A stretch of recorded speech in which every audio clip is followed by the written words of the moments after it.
नमस्कार दोस्तों, spirit of violence के फिफ्थ एंड फाइनल इशू में आपका स्वागत है। तो अब तक आपने देखा कि सारे गोस्ट राइडर्स को पता चल गया है कि स्पिरिट ऑफ वायलेंस आ रही है, इसलिए वे लोग उसे रोकने निकलते हैं। लेकिन तभी स्पिरिट ऑफ वायलेंस डैनी की बहन बाबरा को पुनर्जीवित करके उसे अपना होस्ट बनाती है और फिर जॉनी की वाइफ रॉक्सन की लाश की चोरी करती है और उसे ब्लैक रोज बनाती है। लेकिन जब जॉनी रॉक्सन को ढूंढ निकालता है तब उसे पता चलता है कि स्पिरिट ऑफ वायलेंस करप्शन को अर्थ पे ला रही है, जिसमें वो सफल हो गई है। और फिर करप्शन अर्थ पे आके जॉनी, गोस्ट राइडर और ज़ैराथोस को अलग करती है। तो वही दूसरी ओर रॉबी रेस और डैनी को ब्लाइंड प्लेट मिल गई थी, जिसके कारण ही स्पिरिट ऑफ वायलेंस का नाश हो सकता है। तो अब आगे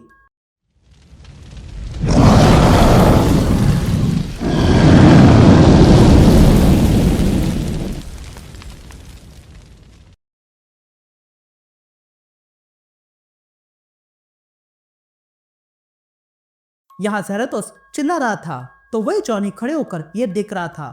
तभी हमें जॉनी की आवाज़ सुनाई देती है जो कहता है, मैं कभी भी ये समझ नहीं पाया कि गोस्ट राइडर बनना क्या होता है, लेकिन वो स्पिरिट अब मुझसे अलग हो गया है और मुझसे मदद मांग रहा है। अगर मैं फिर से उससे जुड़ गया तो ये श्राप फिर से मेरे चाहने वालों से जुड़ जाएगा, पर अगर मैंने इसे छोड़ दिया तो स्पिरिट मर जाएगी और फिर मुझे मेरी वाइफ को बचाने के लिए कोई रास्ता नहीं बचेगा।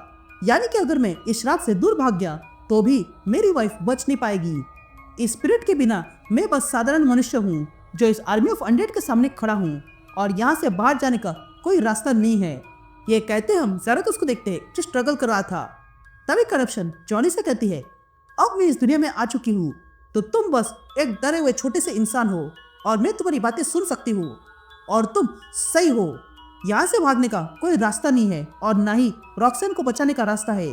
ये कहते ही करप्शन रॉक्सन की ओर मुड़ती है और कहती है, जाओ और अपने प्यारे से पति को हमेशा के लिए खत्म कर दो। ये सुनते ही रॉक्सन अपनी पावर से जॉनी को बांध देती है। ये देखकर जॉनी कहता है, रॉक्सन ऐसा मत करो। जिस पर रॉक्सन जॉनी से कहती है, मुझे माफ करना जॉनी, मैं इस टेरिबल दुनिया में सुरक्षित रहना चाहती हूँ, बजाय करप्शन के हत्थे चढ़े, और अभी के लिए तुम हमारे रास्ते में आ रहे हो। ये कहते ही रॉक्सन अपना मास्क निकालती है और कहती है, बाबरा जानती है हमें क्या करना है, और जॉनी तुमने तो अपनी बहन को कभी जाना ही नहीं। इस फैमिली को जैसा होना चाहिए था वो कभी वैसे नहीं बनी। ये करप्शन तुम्हारे लिए ज़ैराथोस को खत्म कर रही है ताकि ये श्राप हमेशा के लिए खत्म हो जाए और तुम्हें फाइनली पीस मिल जाए। तो क्या बोलते हो, क्या तुम चाहते हो कि मैं तुम्हें इससे बाहर निकालूं? ये बातें सुनकर जॉनी कहता है, मैं भी यही कहना चाहता हूँ। यह कहते हम ब्लाइंड ब्लेड को देखते हैं जो रॉक्सन के टेनिकल्स को काट देती है, और तब हम देखते हैं कि वहां पर सारे गोस्ट राइडर्स आ जाते हैं और हमला करते हैं। यहाँ ये देखकर ज़ैराथोस करप्शन से अलग हो जाता है और जॉनी से कहता है, जॉनी प्लीज मेरी मदद करो। यहाँ कुशाला अपनी मैजिक का इस्तेमाल करती है और जॉनी से कहती है, इस करप्शन ने तुम्हारी फॉर्म्स को डिफरेंट प्लेन पर अलग किया है, तो डैनी राइडर को पकड़ो और बैंडिलो तुम ज़ैराथोस को पकड़ो और फिर हम फैंटास्मा के टेलीपोर्टिंग पावर से तीनों को एक कर देंगे। यहाँ हेल्वरिन रॉक्सन पर हमला करता है और उसे कमजोर करता है। तो वही हम देखते हैं कि फैंटास्मा की टेलीपोर्टिंग पावर से जॉनी, राइडर और ज़ैराथोस एक हो रहे थे, और तब वे तीनों मर्ज हो जाते हैं और फिर से गोस्ट राइडर बन जाते हैं। और तब सारे गोस्ट राइडर मिलकर corruption, black rose, spirit of violence और उसकी टीम पर हमला कर देते हैं और वहां पर भयंकर लड़ाई शुरू हो जाती है। यहाँ हेल्वरिन करप्शन पे हमला करता है। ये देखकर करप्शन कहती है, अधिकतर होस्ट अपने स्पिरिट को टेम्पर करते हैं, पर तुम सिर्फ और सिर्फ मॉन्स्टर हो। लेकिन तभी हेल्वरिन अपने क्लॉज से करप्शन का मुंह फाड़ देता है। लेकिन तभी स्पिरिट ऑफ वायलेंस की टीम का एक मेंबर हेल्वरिन पे हमला करता है और उसे कमजोर करने लगता है। यहाँ स्पिरिट ऑफ वायलेंस अपनी तलवार फैंटास्मा के सीने में घुसाती है। ये देखकर रॉबी को गुस्सा आता है। यहाँ स्पिरिट ऑफ वायलेंस फैंटास्मा से कहती है, तुम्हारे लिए मैं इतना ही कर सकती हूँ बच्ची। लेकिन तभी रॉबी पीछे से आकर बाबरा को जोरदार लात मारता है और कहता है, तुम्हारी सबसे बड़ी गलती है ये। तुम यहाँ पर मेरे लोगों के लिए आई थी, पर मैंने अपना अधिकतर समय इन डार्क बॉयज से लड़ाई करने में बिताया है, और आज भी अगर वो यहाँ होते तो मैं उन्हें खत्म कर देता। लेकिन तभी बाबरा मुड़ती है और रॉबी से कहती है, यहाँ पर तुम गलत हो। मैंने जल्दी जान लिया था कि इन आवाजों से लड़ा नहीं जा सकता है, बस उनके साथ शामिल होना पड़ता है। और इस समय यही आवाज मुझसे कह रही है कि तुम्हारे भाई को खत्म कर दो। यहाँ डैनी ब्लाइंड ब्लेड लेकर रॉक्सन पर हमला करता है और कहता है, तुम्हें फिर से देखकर अच्छा लगा रॉक्सन।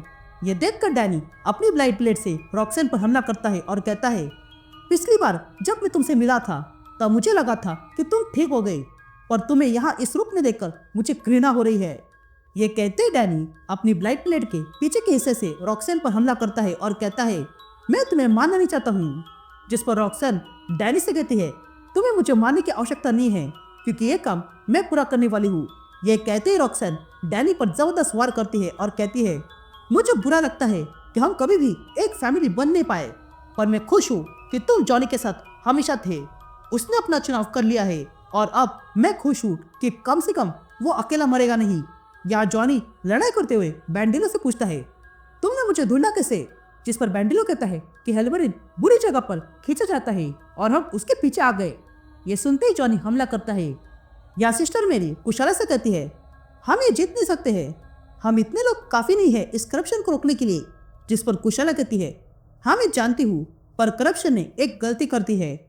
जब उसने जॉनी को ज़राथोस से अलग किया तब उसे पैरेलल डिमेंशन को कोलैप्स करना पड़ा था ताकि ये तीनों अलग रहकर जीवित रह सके, और इसी चक्कर में उसने एक डोर खोल दिया जिसका हम इस्तेमाल कर सकते हैं। ये सुनते ही सिस्टर मेरी पूछती है, तुम कहना क्या चाहती हो? जिस पर कुशाला कहती है, मुझे थोड़ा समय लगा करप्शन की चाल समझने में, और जब तक यह डिमेंशन खुला रहेगा तब तक हम सबके स्पिरिट्स भी हमारे साथ लड़ाई करते रहेंगे। ये कहते हम देखते हैं कि उस डोर के कारण अब राइडर्स के साथ उनके होस्ट भी लड़ाई कर रहे थे, जिस कारण स्पिरिट ऑफ फॉलेस की टीम कमजोर पड़ने लगी थी। यह करप्शन ज़राथोस और बैंडिलो के राइडर को पकड़ती है और कहती है, तुम लोगों ने यहाँ आकर बहुत बड़ी गलती की, अब मैं तुम लोगों को आसानी से खत्म कर सकती हूँ। इधर डैनी कुशाला के पास आता है और कहता है, ये क्या हो रहा है? जिस पर कुशाला कहती है, मेरी बात सुनो, मेरे पास जो मदद थी वो मैंने ला दी है, पर इतना काफी नहीं है। जिस तरह हम अपने स्पिरिट्स के लिए एंकर है, उसी तरह ये करप्शन अपने चिल्ड्रंस के लिए एंकर है। उसके 2 बच्चे हैं, उसमें से एक को तुमने ही मार डाला है और वो था नेक्रोसिस। तभी डैनी ब्लाइट ब्लेड उठा लेता है और कहता है, और कोई रास्ता है नहीं ना? जिस पर कुशाला हाँ कहती है। तभी डैनी वो ब्लाइट ब्लेड फेंकता है और फिर दौड़कर बाबरा के पास जाता है और उसे पकड़ कर रखता है और कहता है, ये सब यही खत्म हो जाएगा, मुझे माफ करना सिस्टर। यह कहते हम उस ब्लाइट ब्लेड को देखते हैं जो बाबरा की ओर आ रही थी, और तब वो डैनी की पीठ से होते हुए बाबरा के आर पार हो जाती है, जिस कारण वे दोनों की मौत वही हो जाती है। यहाँ करप्शन ये देखकर कहती है, इससे कुछ नहीं होगा, लेकिन तभी करप्शन देखती है कि वो गायब हो चुकी थी, और तब करप्शन देखती है कि वो कहीं और आ गई है, जहाँ पर कुशाला उसके सामने आती है और कहती है, तुमने बहुत कर लिया करप्शन, तुम्हारे बच्चे मर चुके हैं, अब तुम्हारे पास कोई एंकर नहीं बचा है इस दुनिया में आने के लिए, और मैं तुम्हें इस रेलिंग से कभी बाहर जाने नहीं दूंगी। ये सुनकर करप्शन कुशाला से कहती है, तुम कुछ अधिक बोल रहे हो, अगर तुमने मुझे यहाँ कैद कर दिया तो मैं भी तुम्हें यहाँ कैद कर दूंगी, और हम यहीं पर अनंत काल तक लड़ते रहेंगे। मैं तो चिलूंगी, क्या तुम जिलोगी? ये कहते ही करप्शन कुशाला पे हमला करती है और फिर दोनों के बीच लड़ाई शुरू हो जाती है।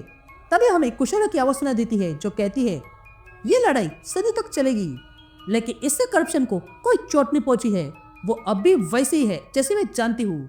मैं लड़ाई जीत नहीं सकती हूँ, पर स्पिरिट राइडर के लिए कोई अंत नहीं है, इसलिए ये लड़ाई वो लड़ेगी। अब से ये लड़ाई भले ही हमेशा के लिए चलती रहे, पर मैं हार नहीं मानूंगी, क्योंकि मैं अगर हार गई तो ये करप्शन बाहर आ जाएगी। यह कहते ही कुशाला करप्शन को वहीं पर कैद रखती है। यहाँ हम देखते हैं कि करप्शन के जाने के बाद उसके सारे लोग खत्म हो चुके थे, बस स्विनी ट्रूड को छोड़कर, और तब स्विनी ट्रूड वहां से भाग जाता है। तभी सिस्टर मेरी कहती है, ये सब खत्म हो चुका है, पर स्विनी ट्रूड भाग गया है, वो अधिक समय तक नहीं रह पाएगा, और इस चक्कर में हमने भी किसी को खोया है। यह कहते हम जॉनी को देखते हैं जो देखता है कि डैनी की मौत हो चुकी है। तभी सिस्टर मेरी कहती है, अब ये डोर बंद हो जाने के बाद ये स्पिरिट अब होस्ट के बिना काम नहीं कर सकते हैं। या जॉनी डैनी के पास आता है और फिर डैनी के राइडर से कहता है, तुम इसे बचा नहीं सकते हो? जिस पर वो राइडर कहता है, अब मेरे पास होस्ट नहीं बचा है वापस आने के लिए, तो मुझे माफ करना, पर यह हमेशा के लिए जा चुका है। तभी रॉक्सन वहां आती है और जॉनी से कहती है, मुझे लगा था कि हम इसमें से बाहर आ जाएंगे, पर यह पॉसिबल नहीं था, मुझे तुम पर भरोसा करना चाहिए था ताकि तुम करप्शन को खत्म कर सको, पर मुझे अब माफ करना। यह कहते ही रॉक्सन जॉनी को हक करती है और हम देखते हैं कि वो भी अगले पल राख बन चुकी थी। यहाँ हम देखते हैं कि डैनी और बाबरा की लाश एक साथ रखी गई थी, तो वही ब्लाइट ब्लेड से एनर्जी निकलकर जाने लगती है। तभी हमें जॉनी की आवाज सुनाई देती है जो कहता है, घोस्ट राइडर बनना मतलब अपनों के लिए श्राप है, और ऐसा ही कुछ डैनी के साथ हुआ। और उसी के कारण उसकी मौत हुई। पर मैं इससे कोई ना कोई रास्ता ढूंढ ही निकालूंगा और इस श्राप से छुटकारा पालूंगा। यह कहते हम जॉनी को देखते हैं जो बाइक लेकर कहीं चला जाता है और वो एनर्जी कहीं दूर चली जाती है। एंड दैट्स इट, ये इशू यहीं पर खत्म होता है। Hope to like it. अब मैं मिलता हूँ आपसे एक नए वीडियो में, तब तक के लिए गुड बाय।